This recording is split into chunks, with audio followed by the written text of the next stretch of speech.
กถานะครับในส่วนที่เป็นอรรถกถาฎีกาอะไรมาก่อนแล้วก็จะไปเปิดพระไตรปิฎกอภิธรรมปิฎกซึ่งเป็นคัมภีร์สุดท้ายในนะถ้าเราไปเปิดเราไม่ได้ศึกษาไม่มีความรู้เลยก็ไปไตรปิฎกแล้วก็ไปอ่านหรือว่าไปศึกษาในอภิธรรมปิฎกเนี่ยเราจะไม่เข้าใจนะครับไม่เข้าใจแล้วก็ไม่สามารถที่จะจับใจเพราะว่าเพียงเฉพาะในเรื่องของจิตเจตสิกรูปแล้วก็นิพพานพูดถึงแต่สภาวะธรรมล้วนๆไม่มีตัวละครนะครับไม่มีใครทำอะไรที่ไหนเมื่อไหร่อย่างไรเพราะฉะนั้นก็จะเข้าใจได้ยากนะบางท่านก็เลยตั้งข้อสันนิษฐานนะครับว่าพระอภิธรรมไม่ใช่พุทธพจน์นะครับซึ่งการที่คิดแบบนี้เนี่ยเป็นบุคคลที่เก่าตู่คำสั่งสอนของพระสัมมาสัมพุทธเจ้านะครับก็มีโทษนะครับก็ต้องระวังนะครับก็ต้องระวังนะซึ่งการที่เราจะปฏิเสธเนี่ยมันไม่เป็นไรนะครับแต่ถ้าเรากล่าวว่าไม่ใช่คำสั่งสอนของพระพุทธเจ้าอันนี้มีโทษถ้าเราปฏิเสธว่าเราขอเรียนเฉพาะพระวินัยกับพระสุตตันตปิฎกส่วนพระอภิธรรมเราไม่เรียนเพราะว่าเราเข้าไม่ถึงอย่างนี้ก็ไม่เป็นไรแต่มากล่าวว่าอภิธรรมเนี่ยไม่ใช่พุทธพจน์เนี่ยมันมีโทษนะครับมันมีโทษนะครับก็ต้องระวังนะครับเพราะว่าสิ่งเหล่านี้มันเป็นโดยสภาวะมันเป็นโดยธรรมชาตินะครับเราไปเก่าตู่นะครับคำสั่งสอนของผู้ที่มีคุณโดยไม่มีใครที่จะมีคุณเท่ากับพระพุทธองค์ไม่ว่าจะในโลกไหนๆนะในอนันตจักรวาลนะครับในยุคไหนสมัยไหนมนุษย์เราจะมีอายุมากน้อยแค่ไหนก็ไม่มีใครที่จะเสมอกับพระพุทธองค์ได้นะครับไม่มีใครที่จะมีปัญญาเหมือนพระพุทธองค์ได้นะไม่มีใครหรอกที่จะสามารถที่จะมาคิดเขียนคัมภีร์อภิธรรมได้เพราะว่าอภิธรรมนี้เป็นเรื่องของปัญญาถ้าเราแยกพระไตรปิฎกออกมาโดยการสงเคราะห์เข้าในสิกขาสามเนี่ยเราก็จะเห็นได้ชัดเจนว่าพระวินัยเนี่ยเขาสงเคราะห์เข้าในศีลนะครับเป็นศีลนะเป็นศีลเป็นความบริสุทธิ์ของไหลของการล่วงละเมิดนะครับล่วงละเมิดที่จะก้าวล่วงออกไปทางวาจาแล้วก็ทางกายนะนี่เป็นศีลนะครับเป็นสิกขาข้อที่หนึ่งส่วนข้อที่สองนั่นก็คือสมาธิก็คือได้แก่พระสุตตันตปิฎกที่ใครทำอะไรที่ไหนเมื่อไหร่อย่างไรเป็นทั้งเป็นข้อธรรมแล้วก็เป็นอดีตชาติของพระพุทธเจ้าเองหรือว่าพระสาวกเองนะครับเป็นชาดกต่างๆนะครับเหล่านี้จัดอยู่ในส่วนที่เป็นสมาธินะจัดอยู่ในส่วนที่เป็นสมาธิส่วนปัญญาสิกขาเนี่ยก็คือได้แก่พระอภิธรรมนะครับพระอภิธรรมจะพูดถึงเฉพาะสภาวะบุคคลที่จะเข้าถึงสภาวะได้เป็นบุคคลที่จะต้องมีปัญญานะครับจะต้องมีปัญญาจะต้องมีความรู้ความเข้าใจในข้อธรรมแล้วก็ทั้งสามปิฎกเนี่ยมันเป็นไปโดยธรรมชาติมันเป็นสภาวะธรรมทั้งหลายที่มันมีอยู่ในจักรวาลนี้มีอยู่ในโลกนี้อยู่แล้วนะแต่ไม่มีใครที่จะสามารถที่จะเข้าไปเปิดเผยพระธรรมเหล่านี้ไม่มีใครที่จะเข้าไปรู้ได้ถ้าไม่มีพระสัมมาสัมพุทธเจ้านะครับเพราะว่าพระพุทธองค์เป็นผู้ที่เข้าไปรู้เข้าไปเห็นเข้าไปประจักษ์แจ้งแล้วก็นำมาเปิดเผยนำมาบัญญัติให้พวกเรารู้ตามแล้วก็มีบุคคลที่เขารู้ตามได้เขาสามารถที่จะประพฤติปฏิบัติจนได้เป็นพระอรหันต์ได้นะอย่างน้อยๆนะครับก็ได้เป็นจุลโสดาบันก็คือเป็นบุคคลที่มุ่งหน้าสู่ความเป็นพระอริยะโดยแน่นอนนะหรือว่า จะเป็นอย่างเช่นอัครสาวกเนี่ยอย่างพระสารีบุตรเนี่ยนะครับซึ่งเป็นผู้เลิศกว่าภิกษุทั้งหลายในเรื่องของการ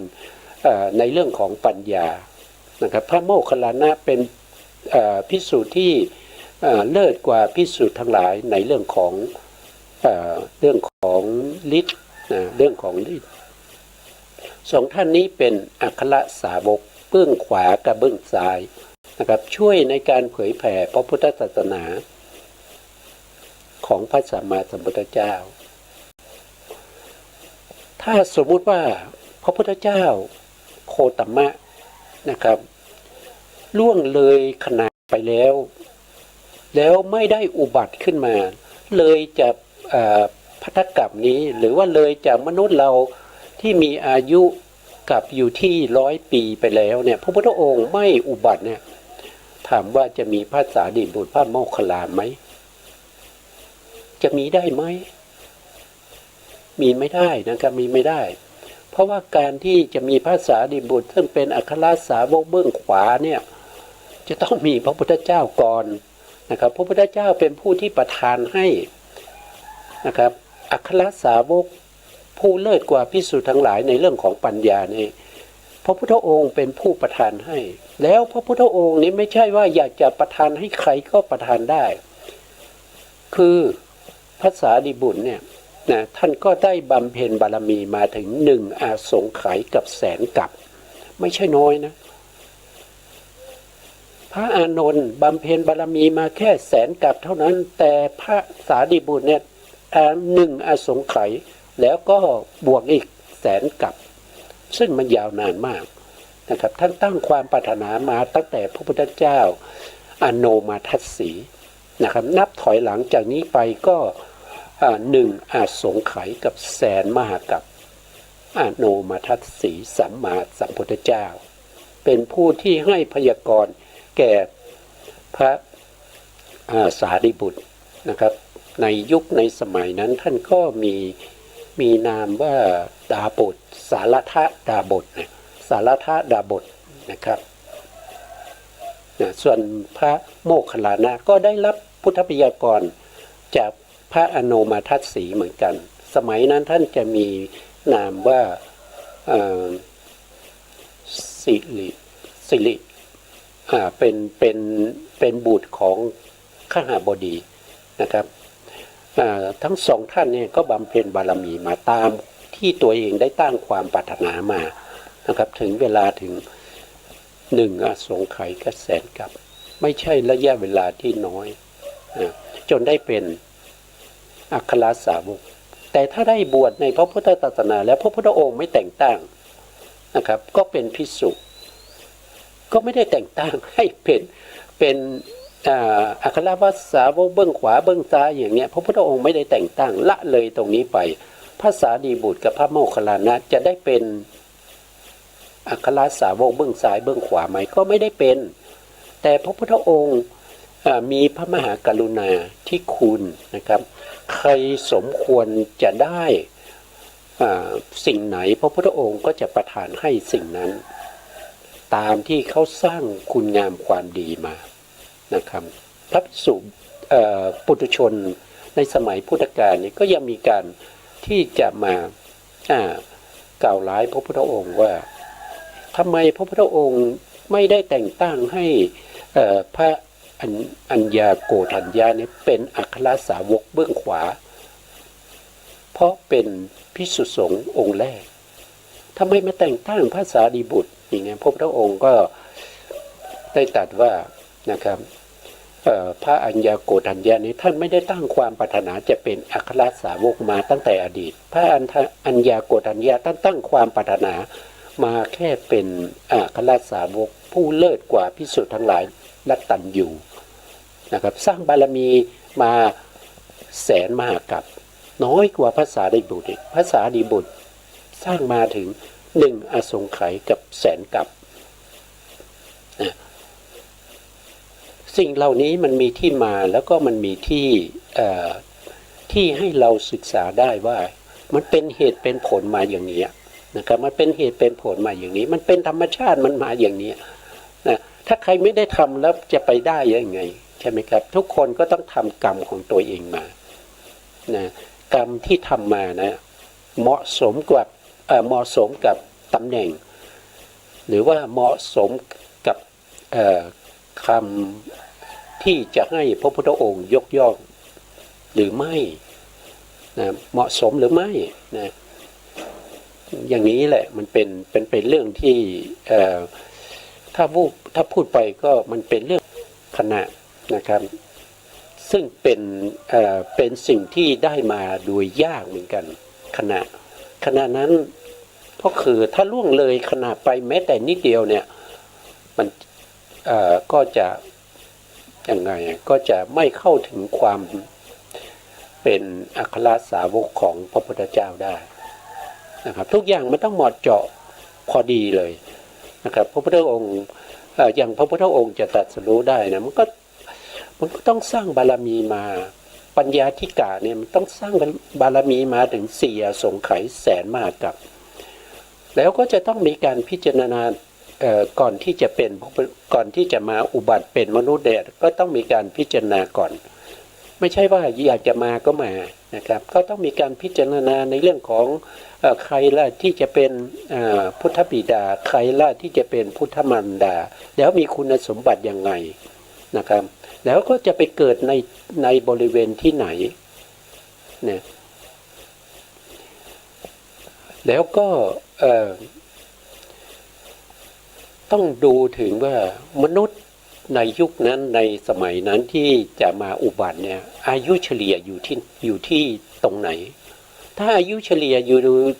อายุกับที่น้อยกว่า100 ปีไปพระพุทธองค์จะไม่อุบัติถ้าอายุกับมากกว่า100,000 ปีขึ้นไปพระพุทธองค์จะไม่มาอุบัติพระพุทธองค์จะอุบัติเฉพาะช่วงระยะเวลาที่มนุษย์มีอายุกับตั้งแต่100,000 ปีลงมาจนถึง100 ปีเป็นอายุกับถ้านอกจากนี้ไม่อุบัตินั่นก็คือพิจารณาในเรื่องของอายุด้วยนะสิ่งเหล่านี้เป็นสิ่งที่มันเหมาะเจาะพร้อมกันเรียกว่าเป็นขณะนะเป็นขณะที่พระพุทธองค์เหมาะสมที่จะรับอาราธนาของเทวดาและก็พรหมทั้งหลายที่อาราธนาให้เทพบุตรนะครับสันตุสิตนั้นถ้าจำไม่ผิดนะอยู่ในชั้นดุสิตให้ทำกาละจัดเทวดาแล้วก็มาอุบัติในโลกมนุษย์เพื่อจะได้ตรัสรู้เป็นพระพุทธเจ้านะครับก็มีการพิจารณานะครับพิจารณาพุทธบิดาพิจารณาพุทธมารดานะครับแล้วก็พิจารณาอายุของมารดาด้วยพิจารณาในประเทศที่จะไปอุบัติด้วยประเทศที่จะอุบัติที่จะไปเกิดนี้จะต้องเป็นประเทศที่เป็นมัชชิมประเทศก็คือต้องเหมาะสมด้วยต้องเป็นพื้นที่ที่มีผู้ที่มีปัญญาจะต้องเกิดในบริเวณนี้แล้วก็มีมากมายนะครับไม่ใช่ว่าถ้าเราพูดถึงชมพูทวีปเนี่ยอยู่ๆก็ไปเกิดในแอฟริกาอย่างเงี้ยตรงนั้นนะมันไม่มีเขาเรียกว่าไม่มีสัตบุรุษไม่มีกัลยาณมิตรไปเกิดแล้วได้เป็นพุทธเจ้าแล้วจะไปสอนใครใช่ไหมครับก็ต้องพิจารณาถึงประเทศความเหมาะสมด้วยสิ่งเหล่านี้มันเหมาะเจาะสมควรแล้วนะครับพระพุทธองค์จึงรับอาราธนาแล้วก็จุติจากเทวโลกมาอุบัติในคันของพระมารดานะครับพระสิริมหามัญญาซึ่งเป็นพระมเหสีของพระเจ้าสุโธทนะผู้ที่เป็นบุคคลที่จะเป็นพุทธมารดาเนี่ยจะต้องเป็นผู้ที่มีศีล5 บริสุทธิ์ตั้งแต่คลอดมาเลยนะครับตั้งแต่คลอดมาเลยไม่เคยฆ่าสัตว์เลยไม่เคยพูดปดเลยนะครับไม่เคยลักทรัพย์ไม่เคยประพฤติผิดในกามไม่เคยดื่มสุราเมลัยเลยจะต้องเป็นบุคคลที่มีศีลบริสุทธิ์นั่นมันก็เหมาะเจาะพอดีก็คือ พระมเหสุโธทนะสิริมหามายาพร้อมที่จะเป็นพุทธมารดาได้แล้วพุทธมารดาก็จะต้องมีอายุ10 เดือนกับ7 วันนะครับก็คือหลังจากที่พระโพธิสัตว์เนี่ยประสูติออกมาเนี่ยภายใน7 วันเนี่ยพระมารดาจะต้องสวรรคตนะครับจะต้องสวรรคตมันสิ่งเหล่านี้มันเป็นสิ่งที่มันเป็นไปด้วยอะไรเป็นไปด้วยธรรมดาของพระพุทธเจ้านะครับธรรมดาของผู้ที่จะเป็นพระพุทธเจ้าพระมารดาจะต้องเป็นอย่างนี้ทุกพระองค์ถ้าเราศึกษามาตั้งนับถอยหลังไปตั้งแต่จากพัทธกัปของเราเนี่ยไปอีก4 อสงไขยแสนมหากัปพระพุทธเจ้าองค์แรกในกัปที่ชื่อว่าสาลมันทกัปที่ชื่อว่าตังหังก่อนสัมมาสัมพุทธเจ้าจะอุบัติก็เป็นอย่างนี้ไม่ว่าจะเป็นเมธังกรสัมมาสัมพุทธเจ้าก็เป็นอย่างนี้ไม่ว่าจะเป็นสรณะกรสัมมาสัมพุทธเจ้าก็เป็นอย่างนี้ไม่ว่าจะเป็นทีปังกรสัมมาสัมพุทธเจ้าก็เป็นอย่างนี้ทุกพระองค์จะต้องเป็นอย่างนี้หมดถ้าไม่มีสิ่งเหล่านี้เป็นคณะที่เหมาะสมอย่างนี้เนี่ยพระพุทธองค์ท่านจะไม่มาอุบัตินะเพราะฉะนั้นเราจะเห็นได้ว่าความจะเป็นพระพุทธเจ้าเนี่ยมันไม่ใช่เรื่องง่ายสร้างบารมีมาตามแต่พระพุทธเจ้าแต่ละประเภทแล้วก็ยังจะต้องมีบุคคลที่มาอาราธนาใช่ไหมครับมีพรหมมีเทวดามีผู้ที่เป็นอะไรเป็นบัณฑิตทั้งหลายเนี่ยก็ต้องมาอาราธนาพระโพธิสัตว์ในชั้นดุสิตสวรรค์ชั้นดุสิตแล้วก็สวรรค์นี้ก็จะต้องอยู่ในชมพูทวีปเท่านั้นไม่ใช่อยู่ในอุตรกุลุทวีปไม่ใช่อยู่ใน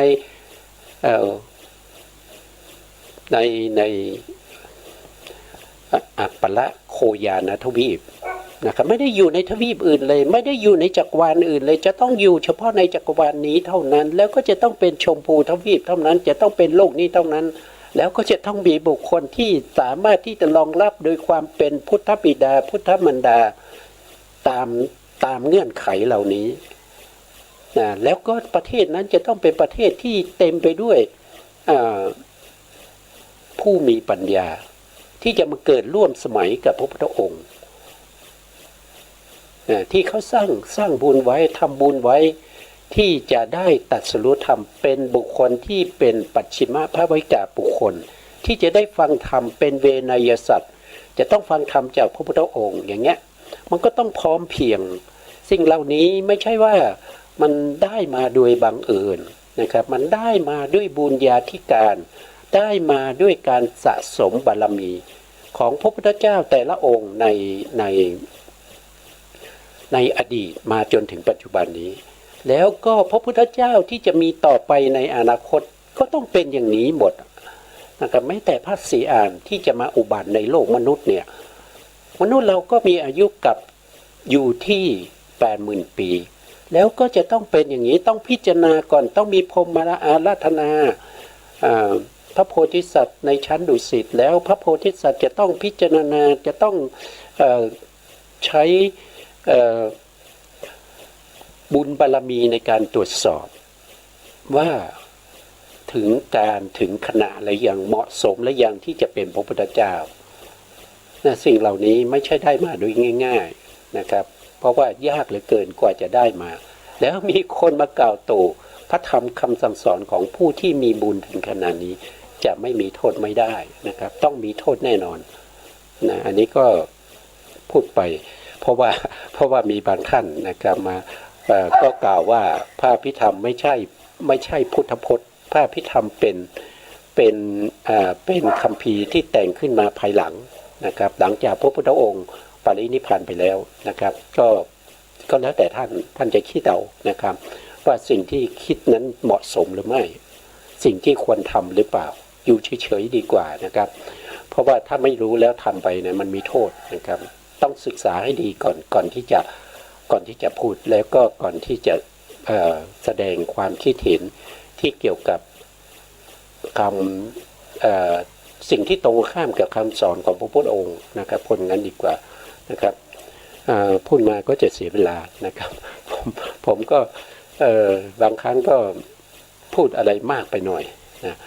ทีนี้เราก็มาดูต่อนะครับครั้งที่แล้วเนี่ยเราพูดถึงเรื่องของอินทรีย์นะอินทรีย์ที่เป็นคำบรรยาย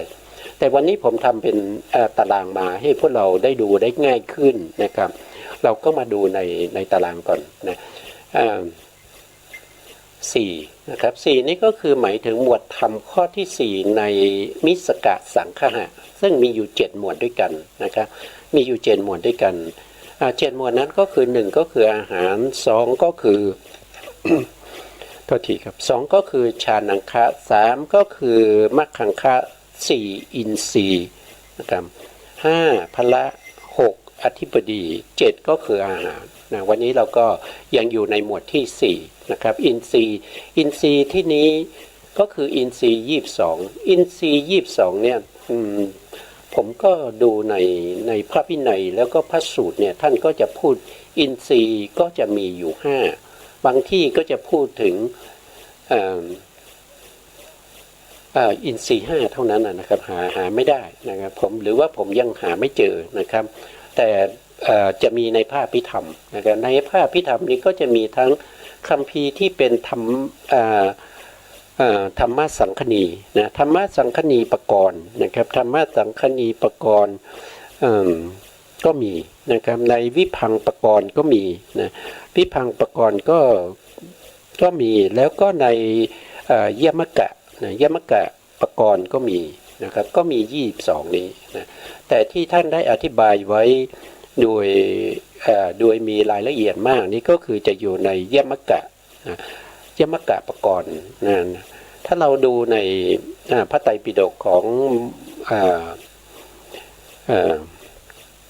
พระไตรปิฎกของมหามกุฏนะมหามกุฏก็จะอยู่ในเล่มที่6นะภาคที่2นะเล่มที่6ภาคที่2ของพระอภิธรรมนะครับของพระอภิธรรมชื่อว่ายมกะปกรณ์นะอยู่ในหน้าที่1เลยข้อธรรมที่379ก็ไปดูได้นะครับถ้าเรามีเวลาเราก็ไปศึกษานะครับแต่ตอนนี้เรามาดูตรงนี้ก่อนนะครับตารางนี้ก็จะแยกออกมาเป็น5ช่องด้วยกันนะครับ1ก็คือประเภทนะประเภทนี้ก็คือได้แก่ว่าเป็นรูปเป็นนามเป็นอะไรประเภทนี้นะช่องที่2ก็คืออินทรีย์นะครับช่องที่3ก็คือความหมายนะครับว่าสิ่งเหล่านี้มีความหมายว่าอย่างไรนะช่องที่4นะครับช่องที่4ก็จะเป็นองค์ธรรมนะก็เป็นองค์ธรรมของอินทรีย์นะช่องที่5ก็คือจำนวนนะครับจำนวนอินทรีย์นะเรามาดูนะครับประเภทที่1ก็เรียกว่าเป็นรูปปรมัตถ์รูปปรมัตถ์ที่เป็นอินทรีย์ใน1ก็คือจักขุนสีจักขุนสีเป็นรูปปรมัตถ์มีความหมายว่าธรรมชาติที่เป็นผู้ปกครองในการเห็นองค์ธรรมได้แก่จักขุปัสสะ2ก็คือโสตะหรือเรียกว่าโสตินทรีย์โสตินทรีย์ธรรมชาติที่ปกครองในการได้ยินองค์ธรรมได้แก่โสตปัสสะ3ก็คือมนินทรีย์ธรรมชาติที่เป็นผู้ปกครองในการรู้กลิ่นองค์ธรรมได้แก่คานาปัสสะข้อที่4นะครับก็คือชิวหินทรีย์ธรรมชาติที่เป็นผู้ปกครองในการรู้รสองค์ธรรมได้แก่ชิวหาปัสสะข้อที่5กายอินทรีย์ธรรมชาติที่เป็นผู้ปกครองในการรู้สัมผัสองค์ธรรมได้แก่กายปัสสะข้อที่6อิทธินทรีย์ธรรมชาติที่เป็นผู้ปกครองในความเป็นหญิงองค์ธรรมได้แก่อิทธินภาวะรูปข้อที่7ปุริสินทรีย์นะครับปุริสินทรีย์ธรรมชาติที่เป็นผู้ปกครองในความเป็นชายองค์ธรรมได้แก่ปุริสภาวะนะครับปุริสภาวะอันนี้ก็เป็นรูปมีอยู่ทั้งหมด7นะทั้งหมด7นี้เป็นรูปเพราะฉะนั้นรูปปรมัตถ์ก็จะมีจำนวนอยู่ที่เป็นอินทรีย์นะครับก็มีอยู่7นะมีอยู่7นะต่อไปนะ ต่อไปนะครับปรมัตถ์ที่เป็นทั้งรูปและนามนะแต่มีชื่อเหมือนกันนะทั้งรูปและนามนี่มีชื่อเหมือนกันนะครับก็คือข้อที่8ก็ชื่อว่าชีวิตตินทรีย์นะชีวิตตินทรีย์ที่เป็นรูปก็คือรูปชีวิตตินทรีย์ที่เป็นนามก็คือเจตสิกที่ชื่อว่าชีวิตตินทรีย์เจตสิกนะครับธรรมชาติที่รักษารูปนี้คือกรรมชรูปนะถ้าเป็นรูปอินทรีย์ก็รักษารูปที่เป็นกรรมชรูปนะถ้าเป็นเจตสิกที่เป็นชีวิตอินทรีย์ก็รักษานามนะนามที่เกิดร่วมกับตัวเองเรียกว่าเป็นสัมปยุตธรรมมีทั้งเจตสิกหลายๆดวงแล้วก็มีจิตนะครับที่อยู่ร่วมกันเรียกว่าสัมปยุตธรรมนั้นเขารักษาของรูปก็รักษารูปนามก็รักษานามไปนะครับว่าโดยองค์ธรรมก็ได้แก่ชีวิตตรูปแล้วก็ชีวิตตินทรีย์เจตสิกนะต่อไปทีนี้เป็นนามนะครับเป็นนามอย่างเดียวก็เรียกว่าเป็นนามปรมัตถ์นะครับเป็นนามปรมัตถ์นามปรมัตถ์นะข้อที่10ก็คือมนินทรีย์มนินทรีย์ก็คือธรรมชาติที่เป็นผู้ปกครองในการรับอารมณ์มนินทรีย์องค์ธรรมได้แก่จิตทั้งหมด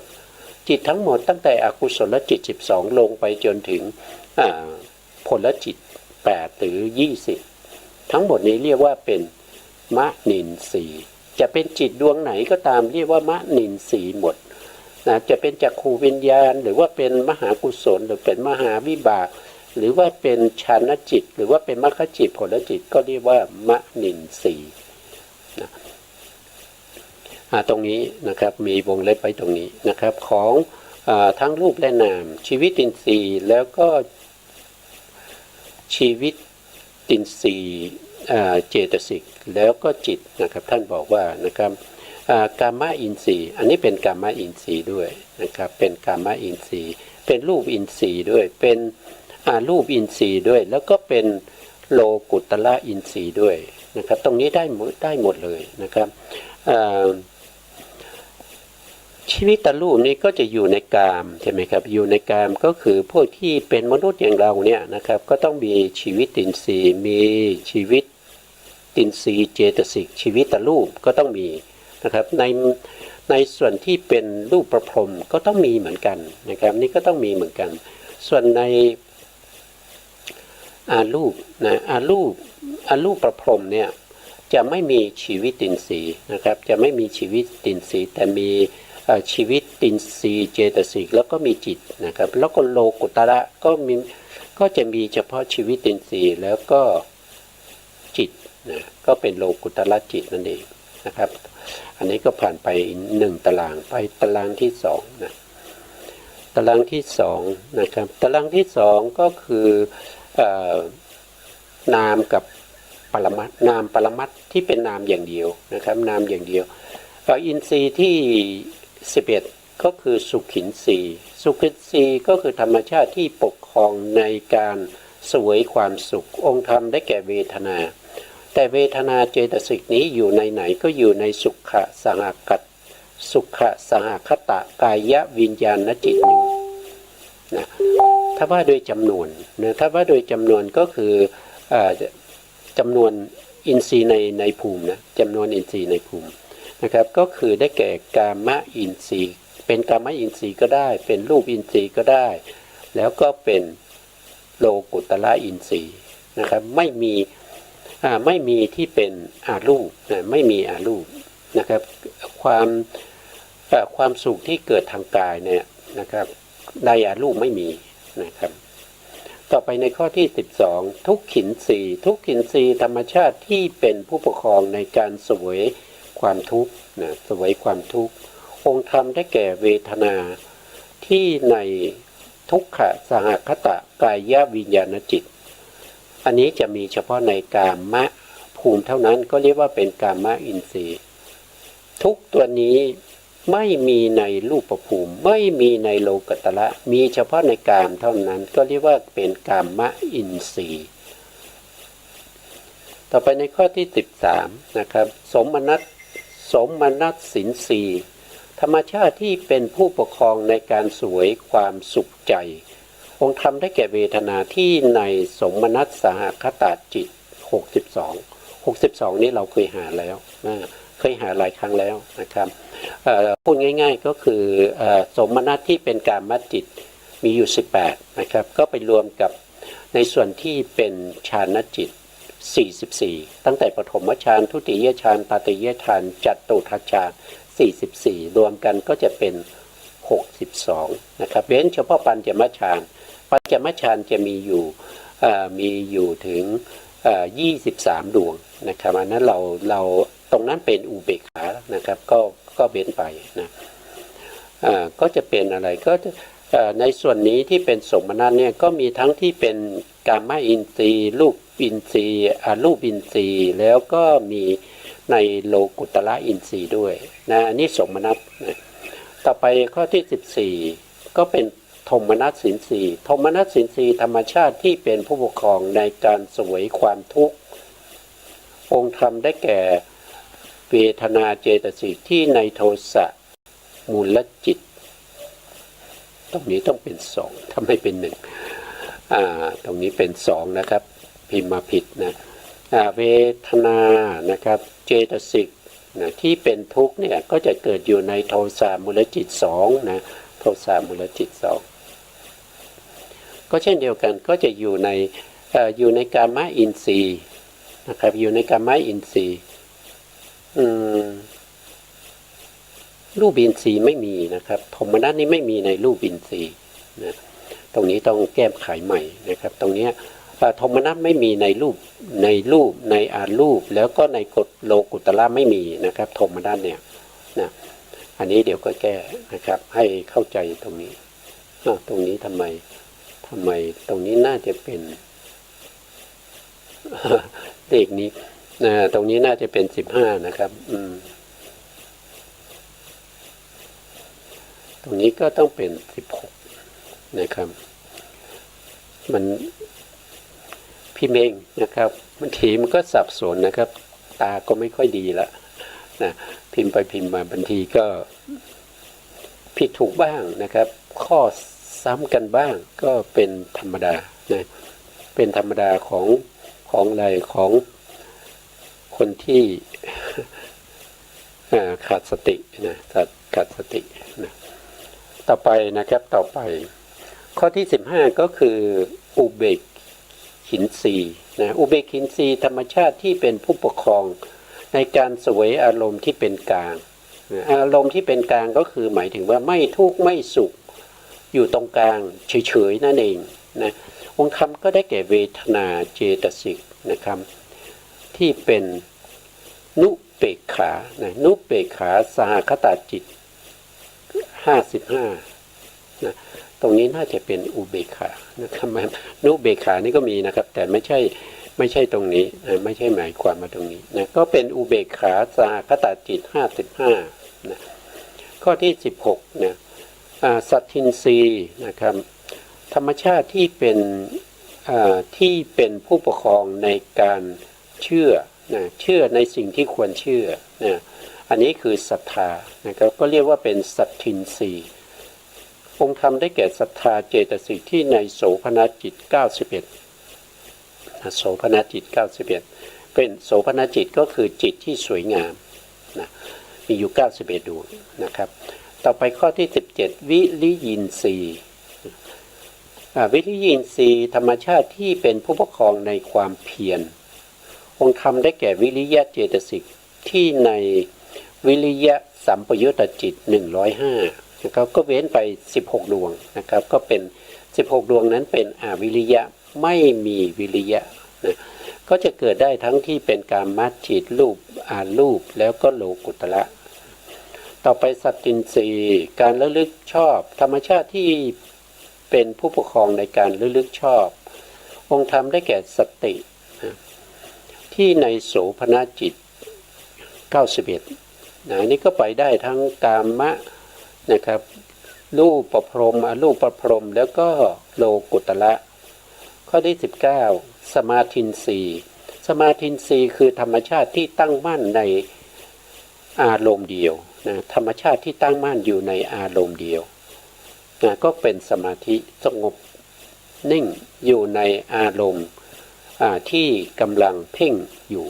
นะ องค์ธรรมได้แก่เอกคตาเจตสิกที่ในจิต72นะครับเว้นอวิริยจิต16นะครับอวิริยจิต16แล้วก็วิจิกิจฉาสัมปยุตตจิต1นะครับวิจิกิจฉาสัมปยุตตจิต1นะต่อไปข้อที่20ก็คือปัญญินทรีย์การรู้ตามความเป็นจริงนะธรรมชาติที่เป็นผู้ปกครองในการรู้ตามความเป็นจริงองค์ธรรมได้แก่ปัญญาเจตสิกในปัญญาสัมปยุตตจิต47หรือ79 47โดยย่อ79ก็คือโดยพิสดารนะครับก็อันนี้ก็เป็นอินทรีย์นะครับตั้งแต่ข้อที่1จนถึงข้อที่20ต่อไปในสไลด์ต่อไปนะครับทำไมตรงนี้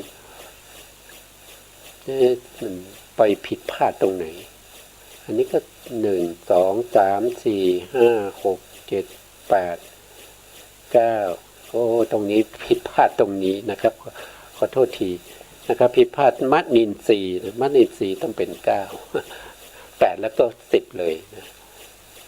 ตรงนี้ก็เป็น11นะครับก็อย่างนี้แหละครับพิมพ์แล้วก็ไม่ได้ตรวจสอบนะครับไม่ได้ตรวจสอบก็จะมีโอกาสพลาดนะก็ไม่เป็นไรเราก็ถือว่าเราศึกษาไปด้วยแล้วก็แก้ไขเอกสารไปนะครับมันก็จะทำให้เราเนี่ยได้ทั้งความรู้และก็ความเข้าใจนะเพราะว่าเวลาเราเห็นที่มันผิดเนี่ยเราแสดงว่าเราเข้าใจละเราเริ่มรู้ละนะถ้าเราผิดก็ไม่รู้นะครับมันก็จะทำให้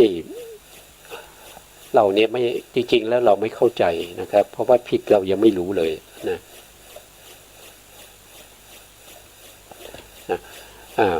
ทีนี้ได้แล้วครับ20นะอันนี้ก็เป็นนามนะครับอินทรีย์ที่เป็นนามที่เป็นปรมัตถ์นะครับอันนี้เป็นอินทรีย์ที่จะอยู่ในโลกุตระเท่านั้นในโลกุตระภูมิเท่านั้น20ก็คืออนัญญาตัญญสามีตินทรีย์อนัญญาตัญญสามีตินทรีย์ธรรมชาติที่เป็นผู้ปกครองในการรู้แจ้งอริยสัจสี่ที่ตนไม่เคยรู้มาก่อนนะเนี่ยไม่เคยรู้มาก่อนก็เป็นโสดาปัตติมรรคนะปัญญาที่อยู่ในโสดาปัตติมรรคเนี่ยเป็นการเกิดขึ้นครั้งแรกแล้วก็เกิดครั้งเดียวเท่านั้นโสดาปัตติมรรคจะไม่มีครั้งที่2นะนั่นแสดงว่าจากเดิมเนี่ยเขาไม่เคยรู้เลยนะครับแล้วเขาก็มารู้นั่นแสดงว่ารู้ในสิ่งที่ตนไม่เคยรู้นะนี้พูดถึงโสดาปัตติมรรคของแต่ละท่านนะแต่ละท่านแต่ละบุคคลนะแต่ไม่ใช่เหมารวมนะคือของใครของมันนะครับอย่างเช่นเราสมมุติว่าเรายังไม่เคยได้โสดาบันเนี่ยนะครับเราครั้งนี้เป็นครั้งแรกที่เราได้นะครับเราได้ก่อนที่เราจะเป็นโสดาบันเราก็ต้องได้โสดาปัตติมรรคมาก่อนโสดาปัตติมรรคก็จะมีนิพพานเป็นอารมณ์แล้วก็ทำหน้าที่ในการประหารอนุสัยกิเลสในขันธสันดานตามสมควรที่เขาจะประหารโดยความเป็นสมุจเฉทได้อันนี้คือเขาเห็นครั้งแรกนะครับเขาเห็นนิพพานเป็นครั้งแรกนะแล้วก็ประหารอนุสัยกิเลสได้เป็นครั้งแรกด้วยแต่ได้ไม่หมดนะได้ไม่หมดยังคงเหลืออยู่นะต่อไปในก็คือองค์ธรรมยังไม่ได้พูดถึงองค์ธรรมก็คือได้แก่ตัวปัญญาเจตสิกนะทำหน้าที่เป็นอนัญญาตัญญสามีตินทรีย์ที่ในโสดาปัตติมรรคจิต1ต่อไปในข้อที่21ข้อที่21ก็คืออันอินทรีย์นะครับอันอินทรีย์คือธรรมชาติที่เป็นผู้ปกครองในการรู้แจ้งอริยสัจสี่ที่ตนเคยรู้นะครับที่ตนเคยรู้แจ้งอริยสัจสี่ที่ตนเคยรู้เคยรู้คืออะไรเคยรู้ก็คือหลังจากที่โสดาปัตติมรรคเกิดขึ้นแล้วโสดาปัตติมรรคได้รู้เป็นครั้งแรกหลังจากโสดาปัตติมรรคดับไปแล้วเนี่ย โสดาปัตติผลก็เกิดขึ้นโสดาปัตติผลก็มีนิพพานเป็นอารมณ์เหมือนกันก็คือรู้ในสิ่งที่โสดาปัตติมรรครู้แล้วก็ดับไปแล้วแล้วก็โสดาปัตติผลก็เกิดขึ้นมาก็รู้เหมือนกับโสดาปัตติมรรคนั่นแหละแต่ไม่ได้ทำหน้าที่ในการประหารกิเลสนะครับหลังจากนั้นนะครับเมื่อวิถีที่เป็นมรรควิถีที่เป็นโสดาปัตติมรรควิถีดับไปแล้วเนี่ยก็จะมีวิถีที่เป็นปัจเจเวกเกิดขึ้นมาตามสมควรแก่บุคคลที่พิจารณาปัจเจเวกในเรื่องของโสดาปัตติมรรคโสดาปัตติผลกิเลสที่ละได้กิเลสที่ยังเหลือแล้วก็พิจารณานิพพานนะครับแล้วก็ดับไปเมื่อดับไปแล้วเขาก็จะเจริญวิปัสสนาใหม่บุคคลที่จะเจริญวิปัสสนาหลังจากที่เขาได้เป็นโสดาบันแล้วเนี่ยเขาไม่จำเป็นที่จะต้องไปเจริญวิปัสสนาตั้งแต่นามรูปปริเฉทญาณเขาไม่ต้องไปกำหนดรูปนามอีกแล้วเพราะว่าเขารู้แจ้งมาแล้วเพราะฉะนั้นเขาจะเริ่มตรงที่เป็นตั้งแต่พังคญาณขึ้นไปเลยนะครับเจริญวิปัสสนาตั้งแต่พังคญาณขึ้นไปนะครับแล้วก็อนุโลมตามญาณต่างๆเข้าถึงอนุโลมญาณจากอนุโลมญาณเนี่ยก็จะเข้าสู่เขาเรียกว่าเดิมเนี่ยจิตดวงนี้เนี่ยเขาเรียกว่าเป็นโคตภูญาณใช่ไหมครับอย่างเช่นก่อนที่จะได้โสดาปัตติมรรคเนี่ยจะต้องมีมหากุศลญาณสัมปยุตถ้าไม่ได้ปัญจมฌานเนี่ยก็จะเป็นประเภทที่เป็นสมนัตสองดวงที่หนึ่งกับดวงที่สองนะครับโดยส่วนมากก็จะเป็นดวงที่หนึ่งนะครับเพราะว่าดวงที่หนึ่งเนี่ยเป็นประเภทที่เป็นอสังขาริกนะครับดวงที่สองต้องเป็นสัสังขาริกสัสังขาริกต้องมีการชักชวนบุคคลที่จะชักชวนให้จิตดวงนี้เกิดขึ้นได้อสังขาริกเนี่ยจะต้องเป็นบุคคลที่ปฏิบัตินานนะครับเป็นประเภทที่เป็นคันธพิญญานะครับต้องชักชวนนานกว่าเขาจะเกิดขึ้นนะครับแต่ถ้าบุคคลที่เป็นไม่ต้องมีการชักชวนเกิดขึ้นเองเวลาเกิดขึ้นแล้วทำหน้าที่เป็นโคตภูญาณเนี่ยเขาจะเป็นประเภทที่เป็นขิปปาพิญญาก็คือตรัสรู้เร็วตามที่มหากุศลที่เกิดขึ้นในมรรควิถีที่ทำหน้าที่โคตภูนะครับโสดาปัตติมรรควิถีจะเป็น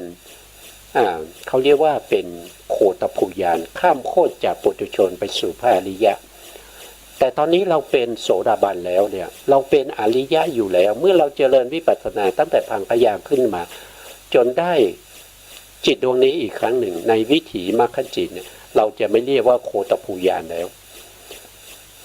เราจะเรียกว่าเป็นโวทานนะครับจิตดวงนี้จะเป็นโวทานก็คือทำให้บริสุทธิ์ยิ่งขึ้นไม่ใช่คำโคตรละนะครับก็คือโวทานทำให้บริสุทธิ์ยิ่งขึ้นเมื่อโวทานที่เป็นมหากุศลดับไปนะครับสกัทาคามิมรรคก็จะเกิดขึ้นเมื่อสกัทาคามิมรรคเกิดขึ้นแล้วทำหน้าที่ประหารอนุสัยกิเลสตามสมควรที่เรียกว่าเป็นตนุกัลลประหารก็คือทำให้เบาบางกำจัดอนุสัยกิเลสประเภทที่เป็นอย่างหยาบแต่ไม่นำไปสู่อบายอย่างหยาบมีสองอย่างนะครับก็คือหยาบประเภทที่นำไปสู่อบายกับหยาบประเภทที่ไม่นำไปสู่อบายอย่างหยาบที่นำไปสู่อบายนี้โสดาบันนี้จะเป็นผู้ที่กำจัดหมดไปแล้ว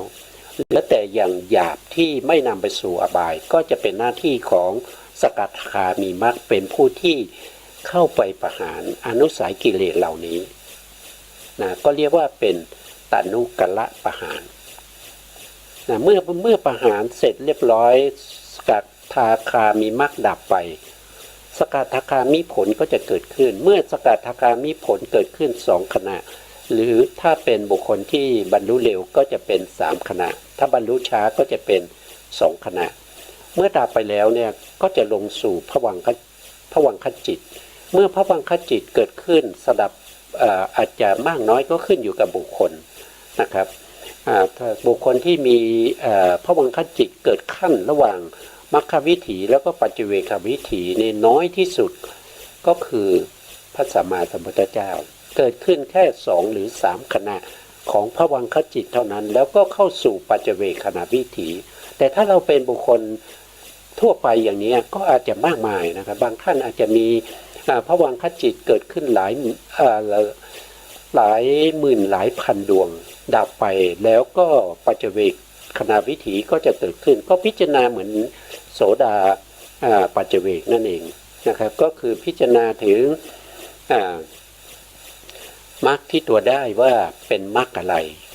นะครับแล้วก็ผลที่ตัวได้เป็นผลอะไร